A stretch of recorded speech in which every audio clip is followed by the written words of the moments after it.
and welcome to my YouTube channel. My name is Allison and I am the founder of Inspired Budget. Today I am sharing exactly what my husband and I did to pay off over $111,000 worth of debt on just 2 teacher salaries. You should probably know a little bit about us. Basically, we got married when I was 24 years old. We were 2 teachers. We had both paid for our own college. My husband had a car loan. I ended up getting a car loan. And what ended up happening is we got pregnant on our honeymoon. We weren't planning on having kids for a couple of years, but really whenever we sat down after figuring out we were pregnant, we realized that we did not have enough money left over every single month to send $800 to daycare. And when we sat down and realized, oh my goodness, how on earth are we going to actually be able to afford daycare? That's when we were ready to make a change. That's when we had to face our truth. That was the first time that we really truly talked about budgeting, we talked about money, we talked about our finances. Everything before that, we were just kind of, just living, and we weren't even discussing it. Money was not something that we ever discussed before. To be honest, I was really nervous. I was really scared. And we started our budgeting journey. We started our debt-free journey truthfully out of fear. Fear because we were bringing in this baby into the world and we knew that we weren't really equipped financially to take care of him. And so that's what started us. We decided that we were going to start our debt-free journey, but before we started our debt-free journey, we learned how to get onto a budget. We didn't actually start paying off debt until our baby came. So the first thing that we did was we actually just saved up a ton of money to help cover medical bills for after our baby came. When we first sat down to total up our numbers, we figured out that we had over $111,000 worth of debt. In fact, this is our debt-free thermometer, and it was $111,108.29. Oh my goodness. And to say that we were overwhelmed is an understatement. Our minimum debt payments alone were over $1,400 a month, and that didn't even include our mortgage. We knew that if we were going to be bringing this baby into the world, if we wanted to be able to grow our family, if we wanted to be able to retire one day, that we needed to make some changes in our life. And on just 2 teacher salaries, we were making about $80,000 a year. It was not easy. It was hard. So I'm going to be walking you through 6 things that we did to help us be successful, because we were able to pay off all of that debt in 4.5 years on our 2 teacher salaries while growing our family. Not only did we have that one sweet baby boy that came to us as our surprise, but we ended up having another child along the way. So in that 4.5 years, we ended up having 2 kids. We had to pause a lot of times and save up for medical bills so that way we could not go into more debt. Let's go ahead and dive into the 6 things our family did on our debt-free journey to help us pay that all off on 2 teacher salaries in just 4.5 years. The first thing that we did, which is something that we had never done before, was we learned how to write a budget. And although I'd like to tell you that we got it just like that would be a lie.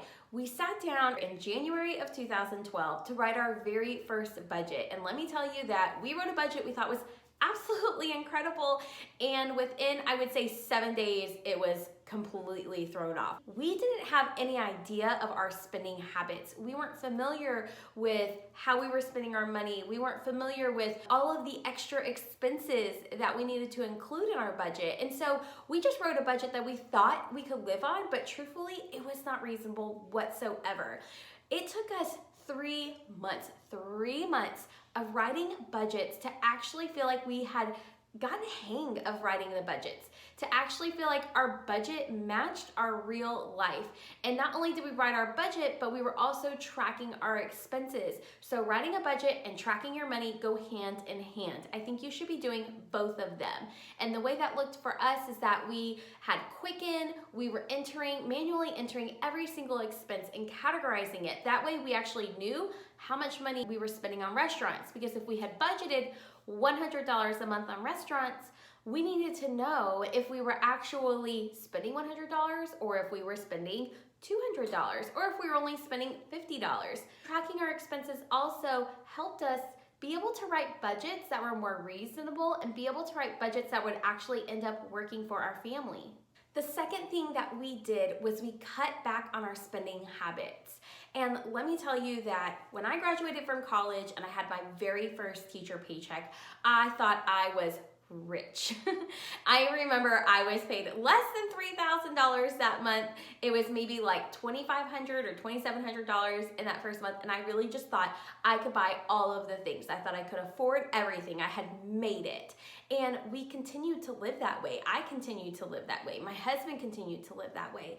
And so we had to really look at what we were spending money on and decide what was worth it. Because what we realized on our debt-free journey was that our purpose for wanting to become debt-free was bigger than our desire to have cable. It was bigger than our desire to go out to eat 4 times a week. Wanting to set up our family for financial success was more important than going shopping at Home Goods and grabbing everything that I possibly could, or end up spending $200 at Target. So we really cut back on our expenses. We figured out how much we were making, how much all of our expenses were, including our debt payments and everything else, and we lived on less than that. And this allowed us to send extra money to debt. We weren't just paying our minimum payments. If we were just paying our minimum payments, we would still be in debt today. And I'm filming this 8 years after we started. We were making extra debt payments. So if we were making $5,000 a month, we made sure we could send an extra $1,000 every single month to debt. Go through your budget. What I like to do is literally look at everything you spent money on in the last 3 months and then weigh it. Decide, is this worth it? Is this something I want to continue paying for? Maybe you don't need Netflix and Hulu. Maybe you just have one or the other. Think through your purchases and really truly weigh them up against your reason for wanting to become debt-free. And when we were able to do that, when we were able to say, okay, do we want to take this 4-day vacation? Or do we want to put extra money to debt so we can have a different life for our family? Then the vacation it didn't seem important at the time. It was a no-brainer for us. The third thing we did to help us pay off debt is we started following the cash envelope system. Cash envelopes really helped us learn how to stop impulse spending. Now, we didn't pull out our entire paycheck in cash. We just pulled out cash for categories in our budget where we tend to overspend. So this is my envelope. My name is Allison, and it is my personal spending money. It helps me have a target amount of money that I want to spend on whatever I want in the course of a month. So I get $50 a month. Think of it as my allowance. If I want to go out to Chipotle for lunch today, then I will take this money, and I still have, let's see, 8 days left in the month, and I still have $28 left. So I consider this a success. If I want to spend money on something that is unplanned, I can use my personal spending money. We also have cash envelopes for our groceries because I don't know about you, but for years I was overspending at the grocery store because I wasn't meal planning. We have a groceries cash envelope. We have a restaurant's cash envelope. We have even an entertainment cash envelope. And truly, cash envelopes taught us how to live within our means, and it taught us how to stick to our budget. And I will go ahead and link down below to an entire post all about cash envelopes and how you can actually get your own cash envelopes sent to your email inbox for free. The fourth thing we did to help us on our debt-free journey and pay off over $111,000 worth of debt was that we put all of our extra money to debt. Basically, we lived on a lot less than we made. So we brought home about $5,000 every single month at the beginning, and we made sure to live on way less than what we brought home every single month. Any extra money that we had, any extra money that we earned, we could actually send it to debt. We even took on side hustles. I was a teacher, I would tutor, I would do summer school, I even did some photography for a period of time. Any of that money went straight to debt. My husband, who is a band director, he would drive the bus for the band and earn $50 every single trip that he drove. And he had to go on the trips anyway, so he might as well earn extra money while doing it, and it saved the school district money because they didn't have to hire a bus driver. We would take that money, put it towards debt. He taught summer school, we put it towards debt. We were taking any extra money, even money that we got as a gift for Christmas. Yes, sometimes our parents would gift us money, or they would gift us gift cards. We would take extra money and put it to debt. If we were given a Target gift card for Christmas, we would use that gift card to buy our groceries or anything we needed, so that way we could budget less that month for groceries, and we took that money and we put it towards debt. Every extra penny that we could find, we would send there. And let me tell you, I know it sounds like, oh, well, that can't make that much of a difference, but it did. There is no way we could have paid off $111,000 worth of debt in 4.5 years if we didn't take extra money and throw it at every single debt we had. And really, it just helped so much. The fifth thing that we did, which was harder for me than it was for my husband, is we stopped comparing our life to others. And it's still something I struggle with today. If I'm being totally honest with you, it is so easy to scroll through Instagram. It is so easy to scroll through Facebook and see what everyone else is doing and say, I want to do that too. And I really struggled with that because we were a young couple and we wanted to travel. I mean, travel is something that we both really enjoy doing. We want to see different things. And I was thinking, I want to travel when I'm young. When I saw all of my friends going on these incredible trips, whether it was to Europe or to a beautiful beach destination or skiing in the mountains, I would see that and it would tear me up inside. Like, I'm gonna be real with you. It was hard. And I had to remember in those moments that my life was different and I had to stay in my lane because my lane, my journey was different than theirs. They were racking up debt and I was trying to get rid of it. And I knew that if I took those trips, if I lived that life, that we wouldn't reach our goal in the amount of time that we wanted to reach our goal. The coolest part is that now that we are debt-free, we are able to take those trips.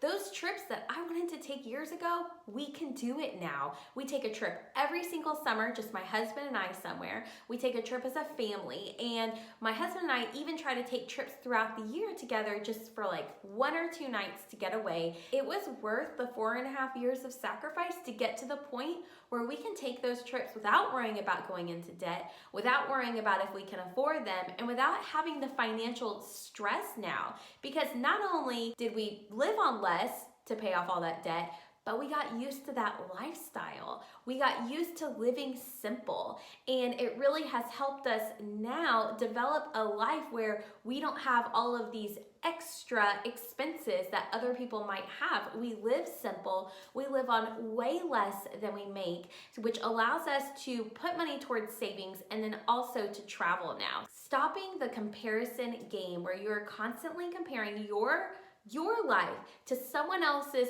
highlight reel on Facebook and Instagram can really help. And let me tell you, this was something I really had to do is if you are getting triggered while you're paying off debt and you're seeing someone and you feel yourself falling into that comparison trap, unfollow them. Unfollow them on Instagram, unfollow them on Facebook. You can even mute them, hide them from your feed, hide them from your timeline, because ultimately, you need to stay in your lane. And sometimes that means removing people out of social media, removing people out of your feed so that you can stay in your lane. The sixth thing we did to help us on our debt-free journey was we focused on our end goal. This sums it up so much. The fact that we had a visual, the fact that we could go back and look at what is it that we're working on, what is it that we truly want, really helped us stay motivated along the way. Because here's the deal, there were times that I was ready to give up. I was just like, I am done. Just let me go buy all the things. I don't care about the budget. I'll just be in debt forever. Who cares? I might as well just spend all my money and then I'm gonna die anyway. But when I could focus on what is the reason behind why I want to become debt-free? What does my end goal look like? How do I want my life to be different in 5 years or 10 years than it is today? Then that helped me remember, okay, this period of sacrifice, this period of making money so I can send it away to someone else is worth it. And it truly helped me shift my mindset to where I was excited to pay off debt. I was excited to send my money somewhere. And I know that sounds crazy, but you're going to see that too. Really focusing on that end goal can help motivate you and help you have the desire to put more money to debt than maybe you normally would. Ultimately, we made it. We did those 6 things plus many more that I'm sure I'll have to cover in more videos later, we continued month in and month out. And even though there were times we wanted to give up, even though there were times when maybe we didn't put as much money to debt as we should have, we kept going. My husband and I worked together as a team, and we were able to pay off over $111,000 worth of debt on 2 teachers' salaries. And here's the deal. We didn't make a fortune. We didn't win the lottery. We didn't have some incredible inheritance. We did it through hard work and changing the way we looked at debt, changing the way we looked at life, and always going back and focusing on the bigger purpose behind it. I just want to give you some encouragement. If you are starting your debt-free journey, let me tell you, it is worth it. If you're in the middle of your debt-free journey and you're watching this because you're ready to give up and you're seeking some motivation, I just want to tell you that you're in the hardest part. This right here, the middle, is the hardest part. But as you get closer to your goal, it's going to get easier. And you are going to thank yourself. Your future self is going to thank you for the hard work. Your future self is going to thank you for the sacrifices, and it is all going to be worth it one day because you're capable of incredible things, and I know that you can reach it. So there you have it, the 6 things we did to pay off over $111,000 worth of debt. I hope you found this video informative. I hope it inspired you. And then of course, if it did, I would love for you to subscribe or watch some of my other videos. Have a great day.